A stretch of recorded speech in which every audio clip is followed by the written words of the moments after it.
সবাই কেমন আছেন? আশা করি সবাই ভালো আছেন। তো আমার আজকের ভিডিওটি করা হয়েছে আমার ল্যাপটপে একটা সমস্যা নিয়ে। সেটা হচ্ছে your one drive is full.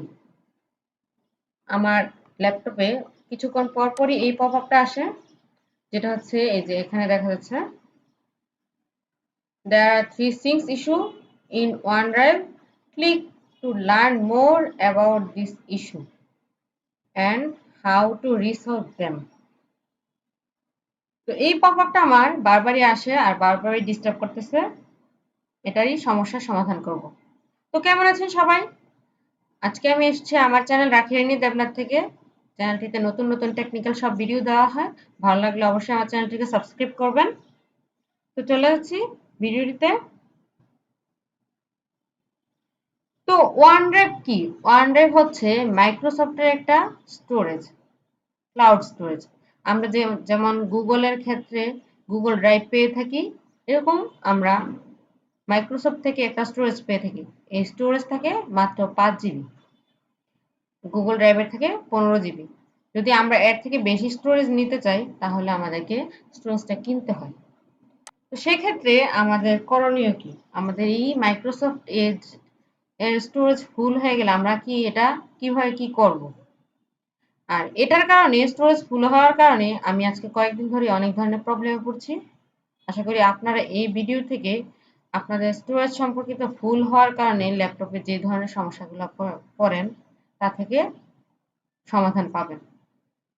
এর জন্য আমি যাব এই যে মাইক্রোসফট ওয়ানড্রাইভের ক্লাউডে। এখান থেকে আমি যাব সেটিংসে। সেটিংস থেকে আমি আনলিঙ্ক দিস পিসি করে দিব, আনলিঙ্ক অ্যাকাউন্ট। তো আনলিঙ্ক অ্যাকাউন্ট যখন করলাম তখন এখানে একটা পপ আসলো। ওই পপ আপটা আমাদের কোনো কিছু ক্লিক করার দরকার নেই। তারপর আমি চলে গেলাম সেটিংসে। সেটিংস থেকে এটাও একটা পপ আপ আমার ল্যাপটপে ডিস্টার্ব করছে। এটাও টিউটোরিয়াল আসছে নেক্সট টাইম। সেটিংসে যাব। সেটিংস থেকে অ্যাপে গিয়ে আমি লিখব মাইক্রোসফট ওয়ানড্রাইভ।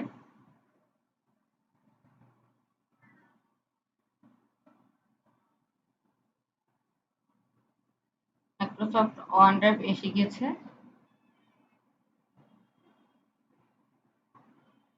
এটা আমি কি সিম্পলি আনইনস্টল করে দিব। জাস্ট ইয়েস ক্লিক করে দিব, আনইনস্টল হয়ে যাবে।